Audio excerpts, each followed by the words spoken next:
Good evening. My name is Kevin Purcell. I'm the Executive Director of the New Jersey State Golf Association. We are just, thanks for that, Lexi. We are just, she gets paid extra for that. We are here, we're just thrilled that you're here to help us celebrate some exceptional accomplishments and really extraordinary contributions to the game of golf. We have taken some time to display our trophies over there, some of our championships. It's not all of them, but some of them. Certainly the trophies that some of our recipients' names are on. So I would encourage you to take a look at the names on those trophies. It's really the pinnacle for a competitive golfer to get their name on a state championship trophy, and there's a lot of people on those trophies, but very few of those people would ever get invited to have their plaques up here. There's also the three trophies on the right there are inter-association trophies. The one on the right is the Comfort Cup, which is played between the State Golf Association and the Golf Association of Philadelphia. The one in the middle is the Stoddard Bowl, which is between our association and the associations of Long Island and Westchester. And the one on the left is the Senior Challenge Cup, which is between Delaware, Maryland, the Golf Association of Philadelphia, and New Jersey. And again, there's a lot of people that names are on those trophies that may never have the opportunity to be in the Hall of Fame. To represent your association is a unique opportunity. I mentioned those three trophies in particular because the New Jersey State Golf Association has never had those three trophies before, all at one time. So it was a great year for golf in the state of New Jersey. Competitive golf is as good as ever, and yet time will only tell if the great competitors of this generation are going to be able to get into the Hall of Fame as their careers go on. So we're here to honor some very special people. You know, everybody in this room is good at something. If you thought real deep and hard, we're all good at something. But the question is whether you could ever be good at something to reach Hall of Fame status. It's a rare opportunity for people to get to be that good. People say that people who reach this pinnacle are God-given ability, and certainly we're thankful for the gifts that God gives us, but that's not really why they're here. And certainly there's an element of luck in all championships, but certainly luck is not why people get to this level either, because luck is not sustainable. Sooner or later, it's going to come down to a few key things. One of them is the vision and a desire, the determination, a lot of hard work, and then just a love for the game.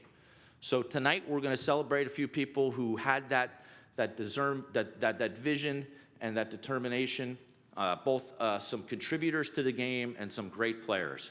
So to get that started, I'm going to invite my friend Mike Mcfadden, our new president of the State Golf Association, to get us started.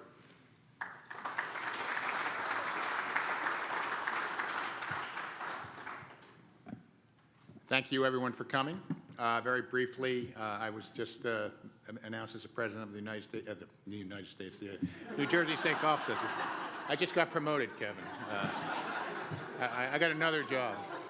I grew up caddying, got the caddy scholarship, and as the Fairmont group will tell you, not because of my golfing abilities, but because getting the caddy scholarship and giving back got me into this great organization.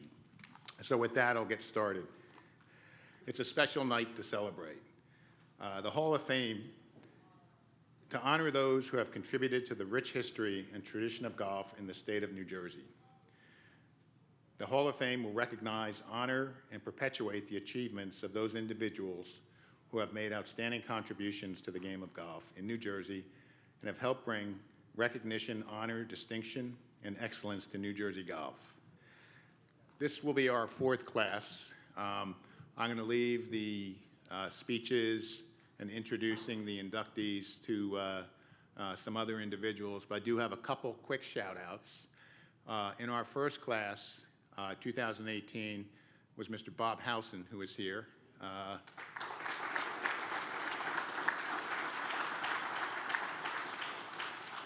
I'm lucky enough to have joined Manasquan River a few years. I've gotten to know Mr. Hausen a little bit, and I've gotten to know both his sons, a great family, and what they've done for golf and what he has done for golf. It was excellent that he was inducted into our first class. we have a Hall of Fame, and we have a Hall of Fame lobby, which I think everybody was drinking and eating at the bar, but if you have time, our Hall of Fame is actually if you go into the office, you'll see a great area with plaques, with trophies, with golf clubs, and there's something about all of our inductees. So if you have a chance, take a look. For the 4 years, it has some great information, and so please go take a look.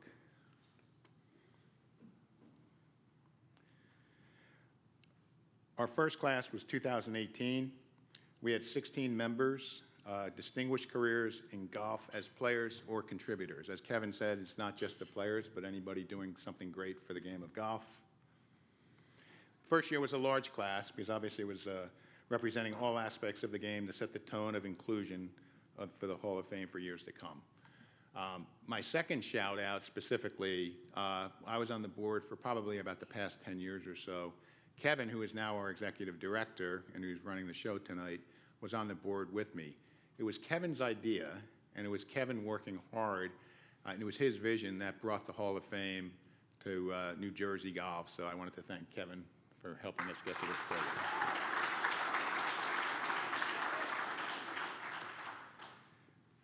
COVID was challenging.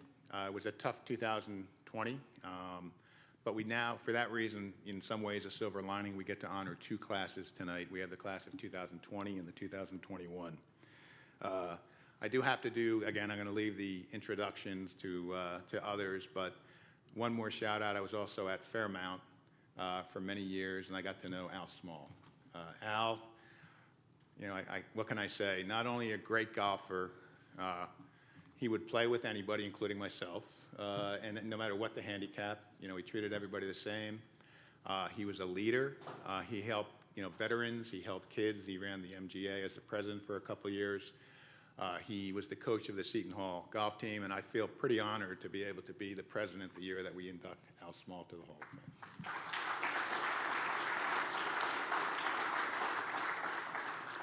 Fame. Last, I'm going to introduce Dave Cronin. Dave Cronin is on our board. He runs our Hall of Fame committee, and he was going to go through a little more background and discuss the criteria. So thank you.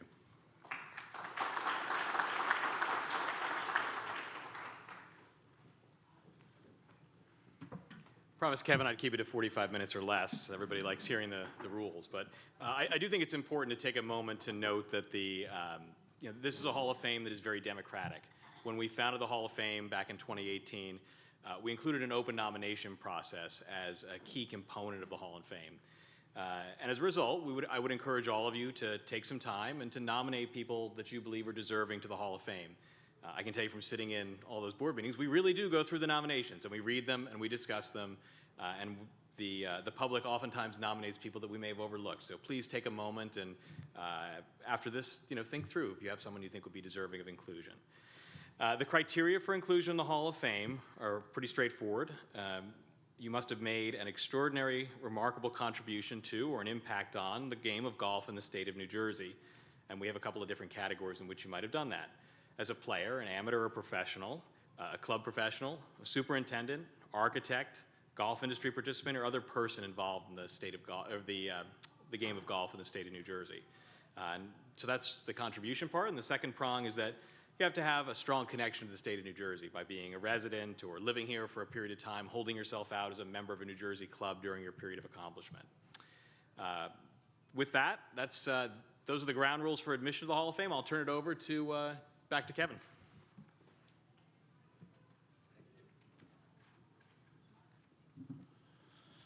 Okay, as we have 2 classes going in, there are 8 inductees. We are going to have a video that'll run through both classes, so we'll get to see everybody who is being inducted tonight. Joe?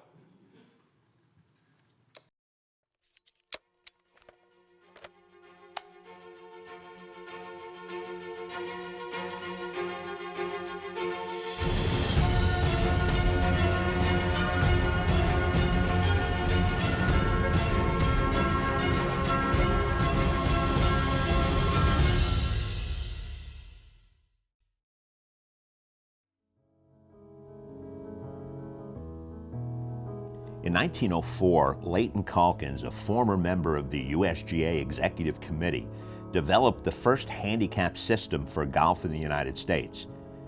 His handicapping system was titled A System for Club Handicapping, which was based on the average of a player's 3 best scores during the season. In 1911, the USGA adopted his idea and modified it to be known as the first USGA handicap system. Calkins' legacy continued to grow when he introduced the concept of a par rating, which later became known as the USGA course rating, the baseline from which all players would receive strokes. On top of his concepts, Calkins was also involved in advancing the game locally. He served as president of the New Jersey State Golf Association in 1907 and 1908, and was also a handicap committee member for the Metropolitan Golf Association and New Jersey State Golf Association.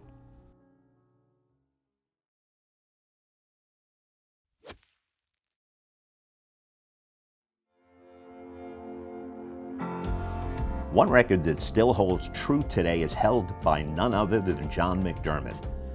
Representing Atlantic City Country Club as the head professional, Mcdermott became the youngest ever U.S. Open champion at 19 years old when he won in a playoff over 1907 Open champion Alec Ross at the Chicago Golf Club. That following year, Mcdermott defended his title with another victory at the Country Club of Buffalo. In the shortest career of any multiple U.S. Open champion, McDermott's 3-year Open record from 1910 through 1912 places McDermott in rarefied air. Of the 7 who won back-to-back Opens, only Willie Anderson, Bobby Jones, Ben Hogan, and Brooks Koepka can touch McDermott's record. McDermott, who was also a 3-time Philadelphia Open winner, had completed his amazing run by the age of 21, which included an 8th-place finish in the 1913 U.S. Open. His 1911 U.S. Open gold medal was given to the Atlantic City Country Club by the McDermott family. Years later, Atlantic City Country Club owner Leo Frazier donated it to the USGA Museum, where it remains on display.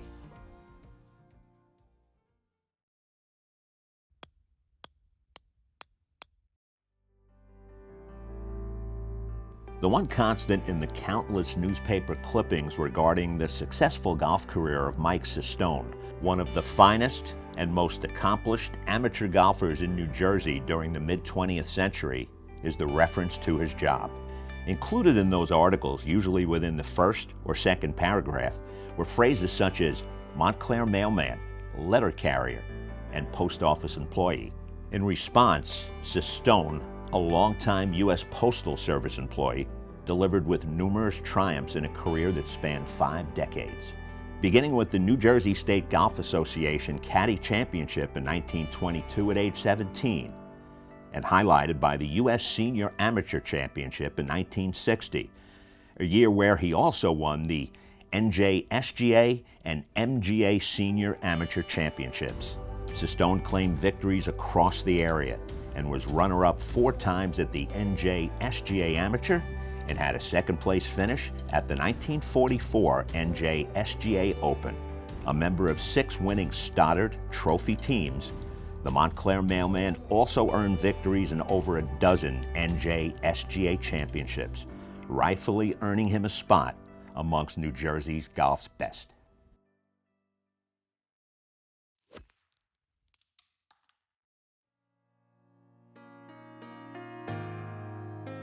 Longtime New Jersey resident Sherry Herman enjoyed a dazzling career as a golfer in New Jersey.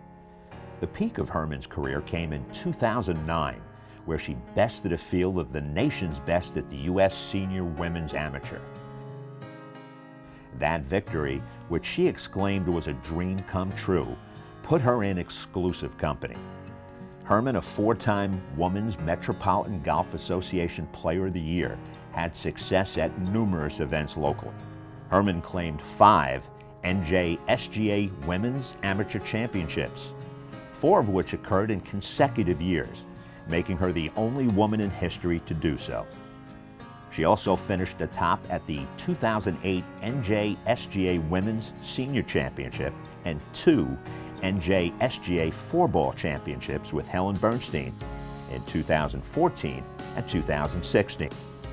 Herman still continues to compete in Florida and in USGA events.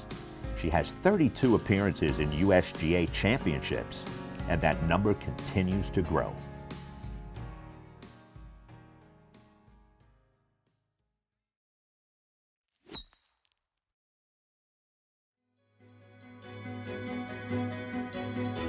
One of New Jersey's most accomplished players for over 3 decades, Alan Small is a name that many know across the Garden State. Small, who has been a member of Fairmont Country Club for nearly 4 decades, appeared in the Comfort Cup and Stoddard Trophy teams a total of 56 times. His most memorable season came in 2004 when he won the State Amateur at Springbrook and captured Player of the Year honors in the same season. That triumph was bookended by victories in the NJSGA Mid-Amateur in 1986 at Colonia and again in 2006 at Galloway National. Small has also won 5 senior amateurs, 2008 and 2009, and 2011 through 2013. He is the only player in history to have won these amateur championships. Over the course of his career, Small won 8 NJSGA titles, 2 MGA titles, and competed in 23 USGA championships. Small has been a longtime ambassador for golf, serving as tournament and rules official, president of the Metropolitan Golf Association, and also as the men's golf coach at Seton Hall University. The former resident of Florham Park continues to compete in Georgia, where he currently resides, and was named Georgia's Super Senior Player of the Year in 2018.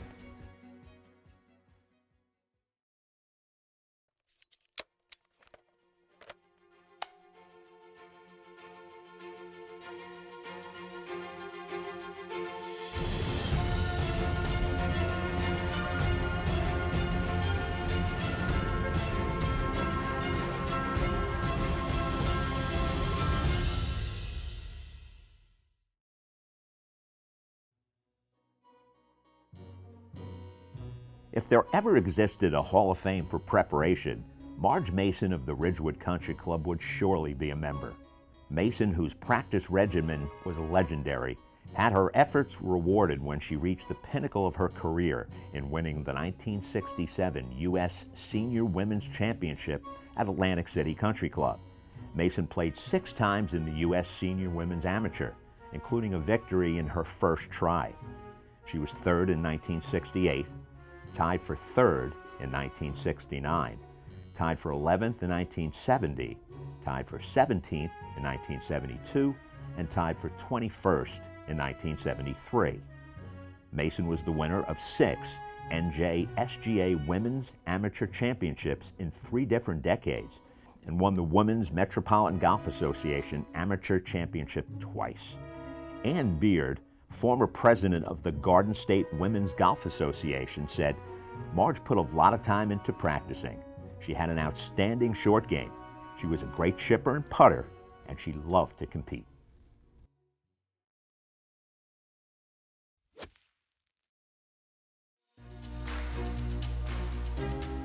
Former Cranford Golf member Max Marston, now known as Echo Lake Country Club, had one of the most memorable seasons as an amateur golfer in 1923. That year was highlighted by a victory at the U.S. Amateur, where he triumphed over Jess Sweetser in 38 holes at Flossmoor Country Club. During that season, Marston won the Pennsylvania Amateur, earned low amateur honors at the Pennsylvania Open, and won the club championship at Merion Golf Club. Marston was one of the members of the inaugural Walker Cup team in 1922. There, he compiled a 5-3 record over his 4 appearances in the event. Marston was also a member at Baltusrol Golf Club, from where he won the 1915 and 1919 NJSGA Amateur. He also claimed the Baltusrol Club Championship from 1914 to 1916.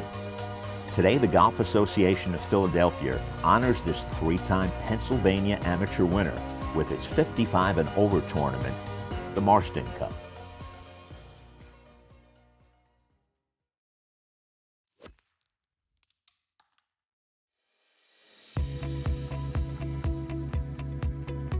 Long Jim Barnes, the former head PGA professional at Essex County Country Club in West Orange, has long been one of golf's most engaging characters, not only for his nickname, but for his penchant for winning.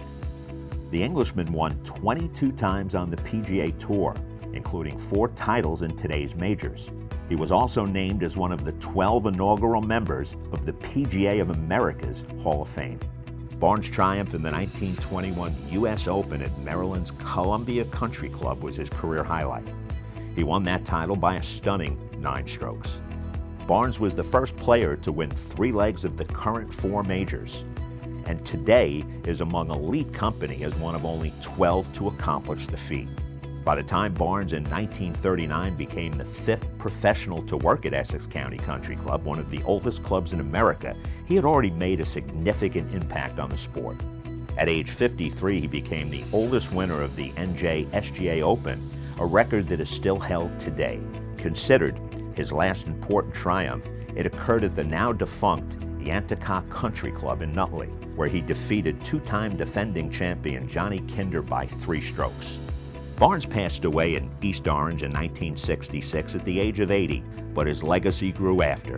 In 1989, he was inducted into the World Golf Hall of Fame, joining previous inductees such as Ben Hogan, Gene Sarazen, Byron Nelson, Arnold Palmer, Gary Player, and Jack Nicklaus.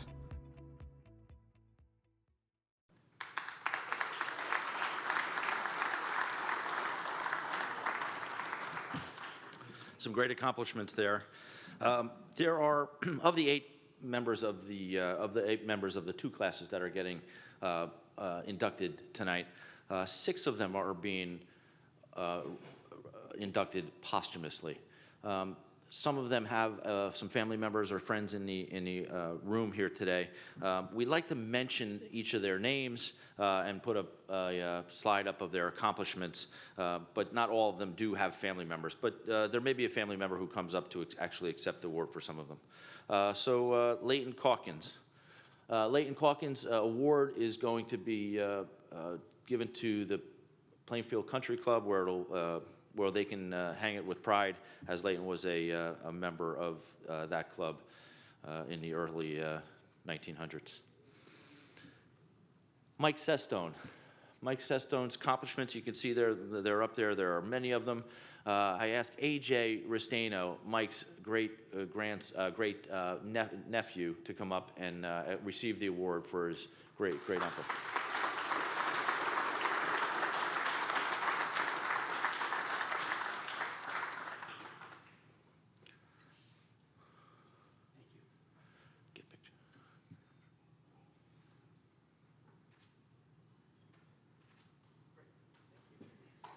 Congratulations, family.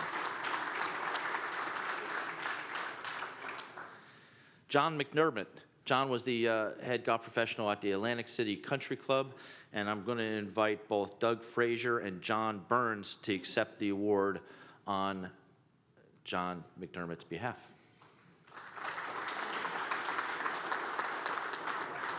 This award will go to the Atlantic City Country Club, obviously, and it's great that both Doug and John Burns are here, because these gentlemen are trying to get John McDermott recognized and inducted into the World Golf Hall of Fame, as he rightfully should be there, and they're doing great work trying to make that happen. So congratulations and keep it up.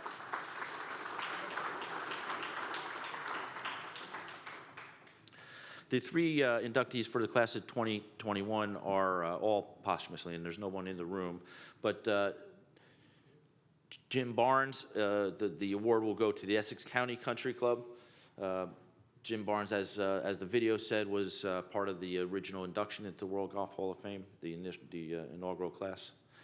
Max Marston is actually from my hometown, Cranford, New Jersey, where there was a golf course that eventually, after its demise, the members were part of the Echo Lake Country Club, and therefore Echo Lake will receive the award.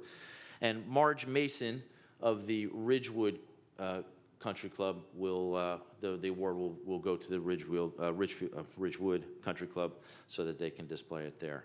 So those are the 6 posthumous inductees into tonight's induction.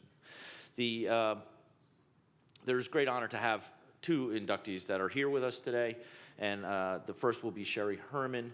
I'm going to call on my friend Colleen Luker, one of our great volunteers with the State Golf Association for many, many years, and our recent Honey Ganter Award winner for her efforts as a volunteer, to come up and induct Sherry Herman.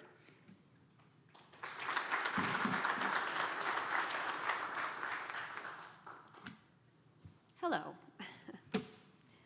When Sherry called to ask me to present her tonight, she commented it seemed, "You were always there." I thought, that's true, but why? Then I got a chance to look back and saw what years we were talking about. I remembered. During the 1990s, I was still playing a lot and always paid attention to the state amateur, especially when my contemporaries were involved. Seemed Sherry was always in the final match, and I saw her crowned champion 4 years in a row, from 1995 to 1998. During that same time period, I was president of the Garden State. I handed her many trophies as she won stroke play championships, round robins, et cetera, et cetera, et cetera. Why was Sherry so good?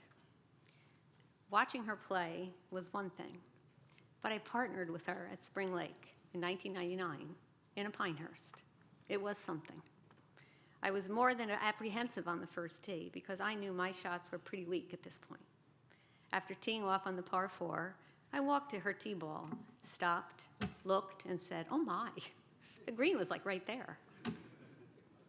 But more importantly, I knew I was going to be okay because she didn't say, "Oh my God," when she saw mine and hit a long iron right onto the green. We just played golf. Sherry didn't tell me what to do, how to swing, where we stood. She probably never knew, and just chit-chatted about everything. Watching her play and listening to her thoughts and getting to hit her drives was really amazing for me. The only fairway she missed was when she hit through the dogleg on number 7. I learned that she didn't just expect to hit every par 3, but be within a specific circle around the flagstick. I do remember she was a little unhappy with her irons. Before we teed off on day 2, Sherry says, "Colleen, I think I'm going to hit my irons better today." I was talking to Ben on the phone last night. He was away on business, and we figured it out. I had met Ben at Amateurs when he was trying very hard to be inconspicuous, spectator who lived and died with her every shot. But I did not know he was her swing fixer. Whatever he said, it worked. Her long irons clicked. Of course, when you play with Sherry, you're in contention, ready or not. Going to the 17th hole, it was a temporary tee, 285 yards. There's a road on the right, and the caddy is like, Sherry should lay up here looking at this pole, and she looks at me. I said, "Sherry, just aim for the green. Just hit to the green." Shakes a drive route, hits to the green. She ends up about 4 yards short, chipping. Here we go. Get to the 18th hole. Caddy says 3-wood. Sherry says, "I think my partner wants me to get her as close as I can." I was very happy. 80 yards. I liked that shot. Obviously, this wasn't a major championship, but when it was game on, I knew Sherry would never let us lose. In 2008, I was the senior director on the Women's Committee, and Sherry entered and won her first senior event, and then returned to win an amateur again in 2009.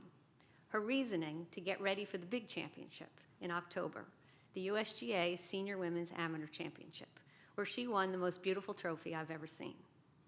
In closing, let me say that the Sherry that competes in state amateurs, USGA events, obviously has strong physical skills, but what makes her just better is her absolute self-belief, an ability to focus, and an unmatched commitment to winning.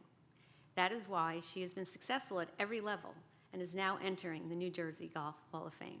I proudly present Sherry Herman.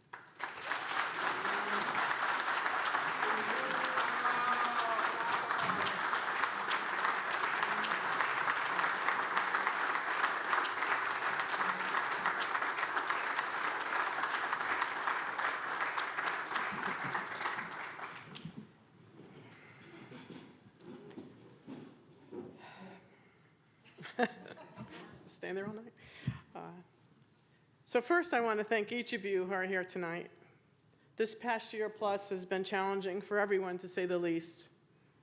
This is only my third time in a room of more than 10 people in the past year and a half. I appreciate each of you for choosing to be here to help us celebrate these amazing achievements and to honor the 2020 and 2021 New Jersey State Golf Association Hall of Fame inductees. I'd like to thank Colleen for her kind words and for the induction. Colleen has been the witness to all my wins in New Jersey, one way or the other, and has kept track of all my other golf tournaments, near and far.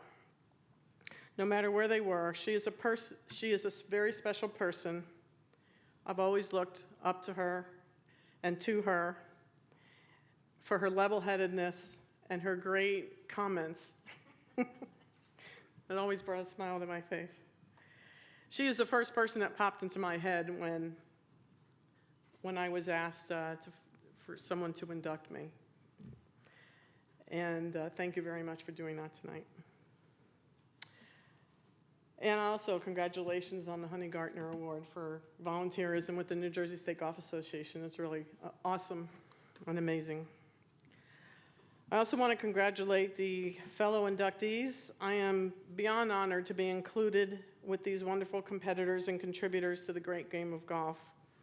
Though we are each receiving this honor for different achievements, our common bond is the love of the game. New Jersey is known for its great golf courses, and it was an absolute joy and privilege to have played many of them over the years. The New Jersey State Golf Association should take extreme pride in their association, the way they conduct tournaments, and the strength of the competition. The NJSGA is a very professional in every sense of the word, and from my experience with other state golf associations, this organization is by far the best. I am especially honored to share this Hall of Fame induction with Alan. I met Alan as a teammate on the WMGA Fred Cup many years ago. We played on a few of those teams together in France and in the United States, along with his lovely wife, Patty. His spirit, his passion for golf, his competitiveness, and his years of accomplishments are amazing. Above all, I have always admired Alan's sincere kindness. I'd like to especially thank the NJSGA, in particular Kevin Purcell, for leading the Golf Association with poise and professionalism. Getting that phone call from you, Kevin, was one of the most surreal moments of my life. I am beyond overwhelmed with gratitude and pride. From the bottom of my heart, I thank you with this honor. Most of you do not know that I come from a family of non-athletes. There is no record of any athletic achievement whatsoever in our family archives. My immediate family had a love of golf, mostly because of my dad. He had an amazing passion for the game. Each of us took up the game basically to spend time with him. When my dad wasn't working, he was on the golf course. So that's where we had to be if we wanted to spend any time with him. Any quality time, really. I was the lucky one. For some reason, I was gifted with a natural golf swing. But having a natural swing does not translate into being a natural competitor or a course strategist. These traits I had to learn. My brother is sharing this experience with us tonight by video. Over the many years of my competitive golf, he has always been a great listener, offering his unequivocal support and his always positive attitude. David has always been a part of my caddy tag team through the years, traveling to the UK, Kansas, California, basically wherever he was asked to go. I'm very happy to share this with him tonight. My girls, on the other hand, never really had a choice with regards to my golf. While I really wanted them to embrace the game as I had, our family time, particularly vacations, revolved for the most part around my golf schedule. That said, it did allow us to have experiences together that were very memorable, and to this day, we still reminisce about those trips. We traveled to different parts of the United States and overseas together because of golf. We went to Israel when I competed in the Maccabee Games, France for the Fred Cup, and probably their most favorite place, Pinehurst, North Carolina. They would often be seen walking together, keeping score of the matches. I was always so proud of them to be there with me, and it was always a joy of mine to see them keeping track and following along. I know they cherish those trips and memories, and I am very proud they embraced the competition and those experiences. Jillian and Stacy, I am so honored to share this with you tonight, and I thank you for embracing our many golf journeys together, bringing us here to the New Jersey Hall of Fame. And then there is Ben. I don't even know where to begin. Since the day I met him while I was on the mini tour in California, he has been by my side 110% believing in me. In the very beginning, I think he thought he was going to marry an LPGA golf pro, and he truly embraced the potential of that lifestyle. He supported me in every way to make that happen. When I eventually decided to regain my amateur status, he was all in on that decision as well, knowing that my dream and goal as an amateur golfer would be to win championships, especially a USGA championship. I've always known Ben is more competitive than me, and I'm guessing those of you who know Ben know that as well. I've said it before, I give a lot of credit to Ben for the trophies I've won. I know none of the success I've had in golf would have happened without him, whether watching me play, seeing him pumping his fists, caddying for me, knowing my swing the way no one else does, his drive to win or to have me win, or being the family man that he has been for 40 years. Ben has made this honor possible. There are no words to describe this joy that you have made possible, Ben. We share this together. What I truly want the NJSGA to, and the people of the NJSGA people to know, is that winning the New Jersey State Amateur Championships was a key point in my USGA Senior Amateur Championship. The night before that final match was a very long night for me. No sleep at all. Ben slept very well. I tried very hard to sleep. Counting sheep, counting backwards from 100, nothing worked. Instead, I thought of each of the final matches of the 5 New Jersey State Amateurs that I won, over and over. How I felt on the first tee, how I felt through the match. I replayed those matches in my head all night long, focusing on how I was able to keep my emotions in check. When I was walking to the first tee for the final match of the Senior Am, it was those thoughts and feelings I worked hard to replicate. The rest is history. I played my game, and most importantly, I kept my emotions in check through the final putt. I am forever in debt to the New Jersey State Golf Association, the competitors, the friendships, and the volunteers.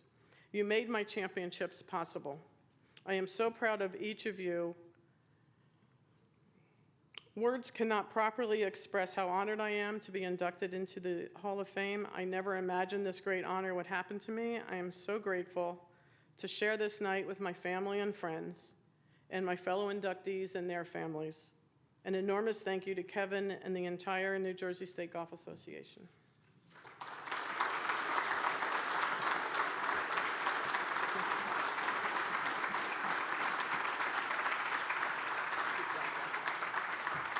Thank you, Ben.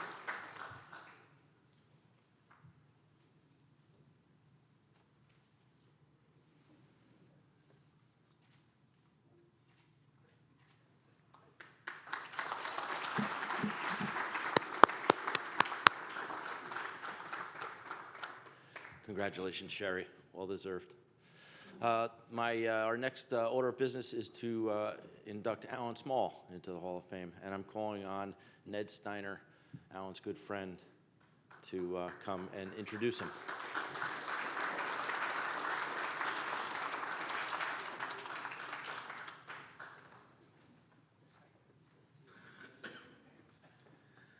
Okay, wow. It's great to be here and honor these great people. And you see guys like Bob Hausen and Alan Small, you know what the game is all about with those two wonderful people.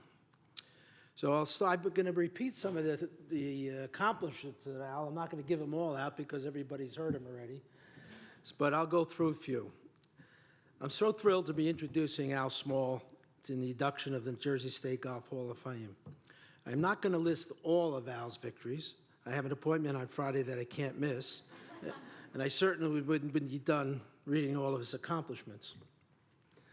Bob Hausen, one of New Jersey's greatest champions, has given me permission to use some of his quotes about Al. And to know the way Bob and Marjorie are, they flew up just for this evening, which is just wonderful.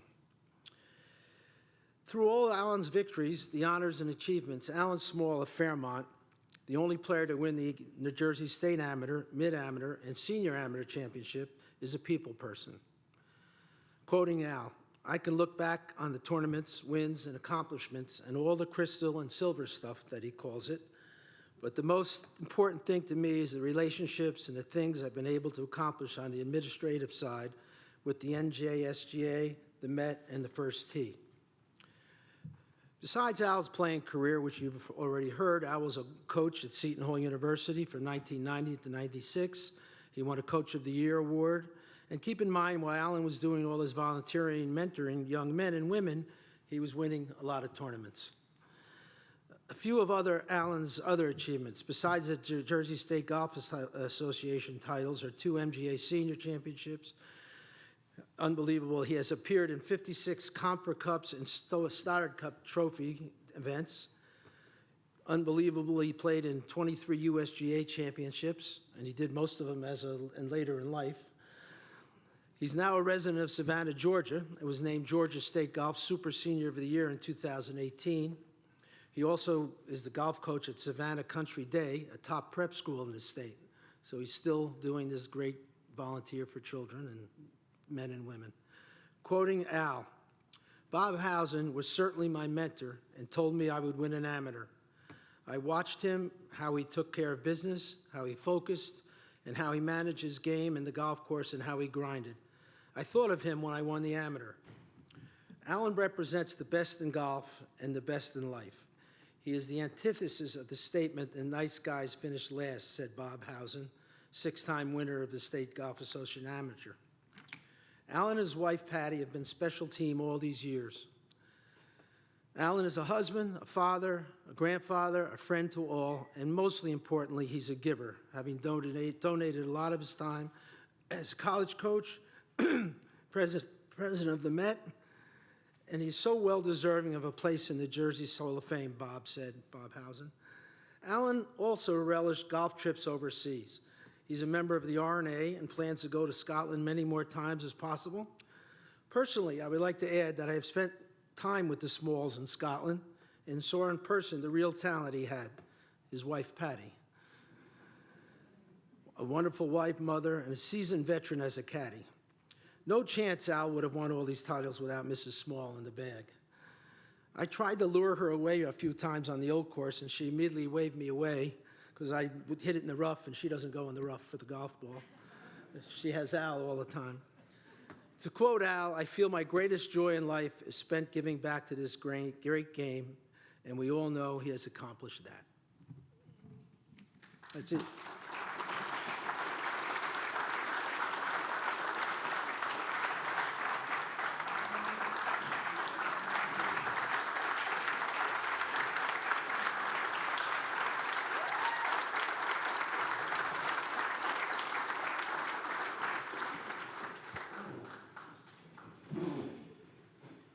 Ned, there's nobody like a golf buddy, and you're it, bud.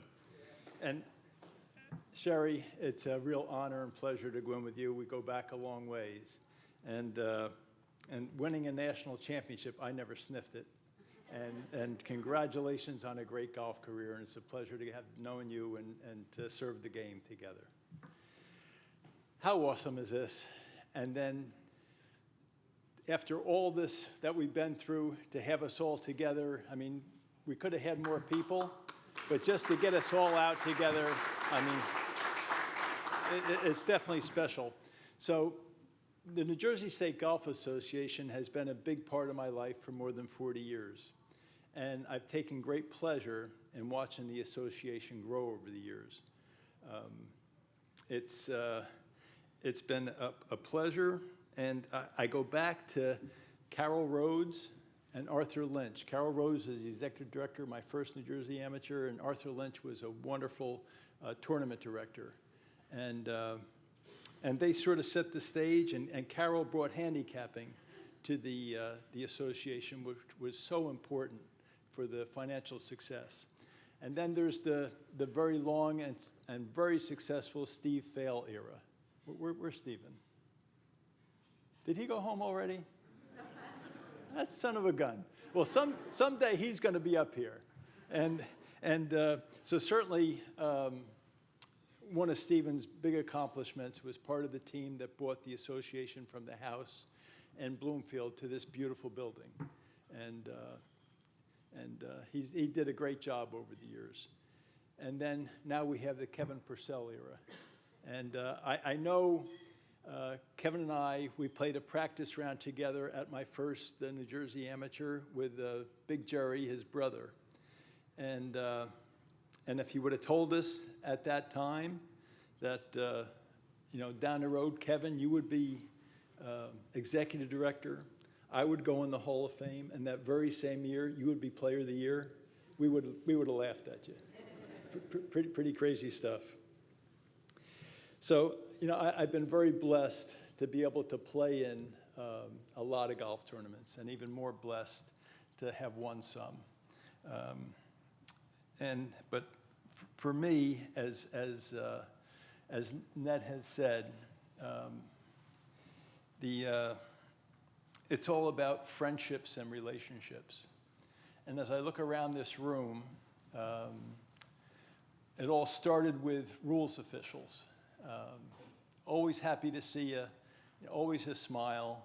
And that was my introduction to New Jersey State Golf Association. And then all the volunteers, the past presidents, many in this room have all become very good friends. And I think that's why I really feel that the New Jersey State Golf Association is my New Jersey golf family. And then to be now inducted into the Hall of Fame is just one of the greatest honors of my life. And I can't thank you all enough for all that. Another group that I have to happily recognize is my Fairmont family. Fairmont was the perfect club for Patty and I and our kids. And I know our kids still remember the account number. My youngest said to me, "Daddy, everything is free at the pool." It's just, but so, we've only had 2 head professionals in all my years at Fairmont. And Kevin and Mark were special friends to me and really helped me become any sort of decent golfer. And then Mark and Kevin always had great assistant pros. And again, those were the guys and a gal with Karen now that I'd go out and play with. And they helped my game so much. And I am so grateful that they have given me a lifetime honorary membership, and it's wonderful to know that I'll spend the rest of my life as a member of Fairmont. Another group I want to recognize is my fellow competitors. Many are here in this room. A lot of them I knew I had to get real lucky to beat. But there's nothing like going to a tournament and walking down the range and having a memory and a friendship with each person that's on that range. It really is a special bond that we share. And I thank you all for being here tonight, especially my big mentor over there, Robert Hausen. Another group I want to, and it's been talked about, is my Seton Hall family. I really love coaching, and we had a lot of good success together. I have my Big East Championship ring right here. Yeah. and we had a lot of success together. And even when we failed, we had a lot of success. And you're not going to believe this, but I really enjoyed our van rides. And sometimes we travel 6-7 hours to a tournament. And Jamie back there will agree with all this. It was fun for me. And when they weren't sleeping or they weren't farting, we had some great conversations. And it was more about life than it was about golf. And I keep track of each and every one of you, and I'm so proud of all you. Love you, Coach.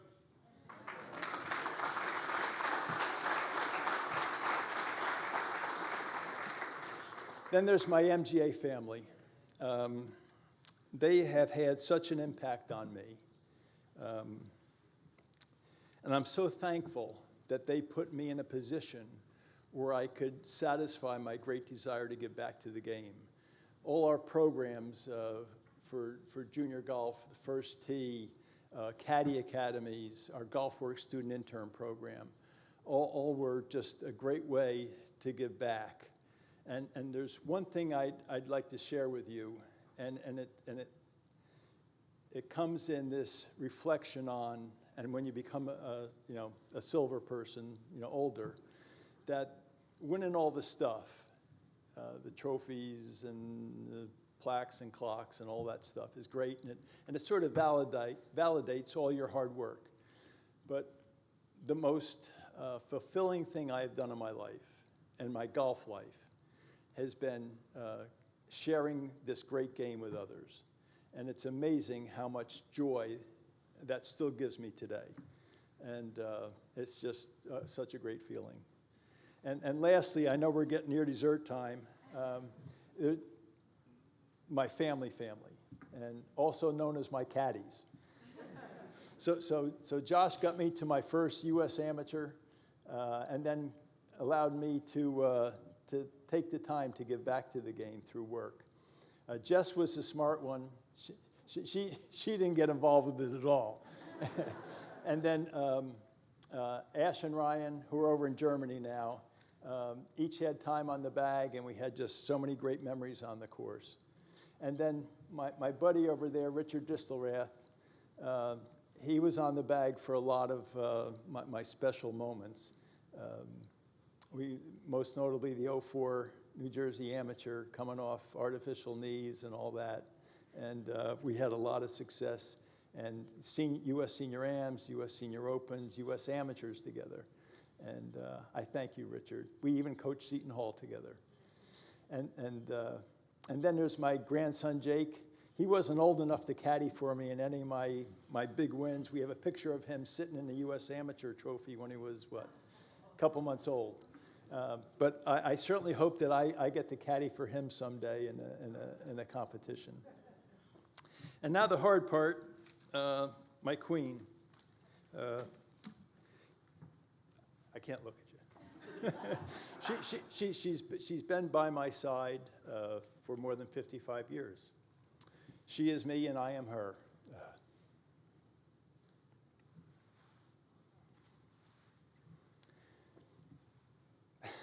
Sorry. What says the most about a wife? So she has 4 caddy bibs. New Jersey, MGA, Fairmont, USGA. And she cares about them more than she does her darn fur coats. And what does that say about a wife? I love you so much, dear. She's fighting the fight of her life, but she's going to win. Thank you all.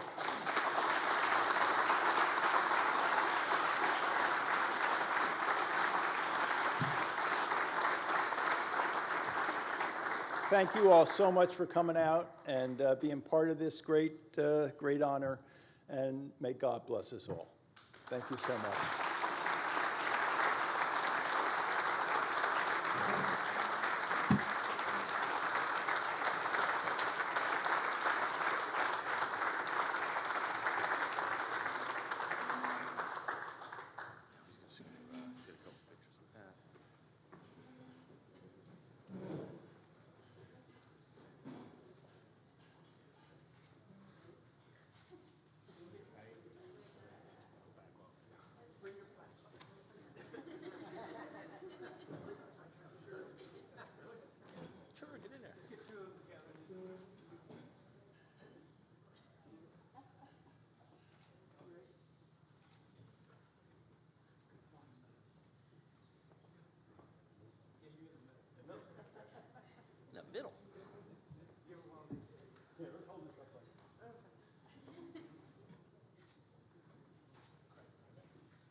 Just wonderful. Nice job, Ned, and congratulations, Al. You're an inspiration. Al, what Al didn't tell you about that story of us playing in the practice round in 1984 amateur was that my brother and I opened up with a pair of 80s, and Al shot 69. And my brother called me that night. He said, "Who was that guy?" Well, that's who that guy was. He turned into him, and God bless us. Bless us all for having it. So the party continues. The bar is open again. There's some dessert. Thank you all for coming. There's plenty of opportunity for have photos with your plaques. So please, family members, please come forward and have photos with the inductees. Thank you for being here.